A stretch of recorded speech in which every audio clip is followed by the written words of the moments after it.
Je suis chrétienne depuis 18 ans et je sers activement le Seigneur dans mon église. En voyant mon âge avancé, je me suis inscrite sur un site de rencontres chrétiens. J'y ai rencontré un homme qui fréquentait la même église que moi. Il était même le fils d'un responsable de l'église. J'étais rassurée et je me suis dit que nous partagions les mêmes valeurs. Nous avons décidé de nous fréquenter. J'avais pourtant des convictions claires.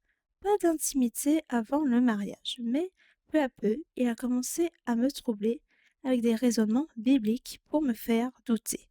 Il disait qu'un couple devait se faire des bisous pour montrer qu'ils étaient ensemble. Sinon, il n'y avait pas de différence entre un frère et une sœur. Pourtant, au fond de moi, je savais que ce n'était pas juste. J'ai fini par céder. Pendant le confinement, nous avons franchi la limite et avons eu une relation intime. Je me rassurais en me disant qu'il parlait de mariage. Puis, du jour au lendemain, il m'a abandonnée.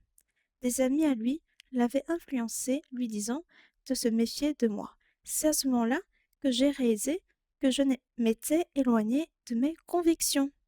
Le plus dur pour moi a été de comprendre que j'avais blessé Dieu. Moi qui connaissais la Bible, moi qui servais à l'Église, je me suis fait piéger. Aujourd'hui, je témoigne pour avertir, même dans l'Église, même avec des personnes qui parlent bien de Dieu, il faut rester vigilant et garder ses convictions. Et vous, que pensez-vous de ce témoignage? Mettez vos avis, que Dieu vous bénisse.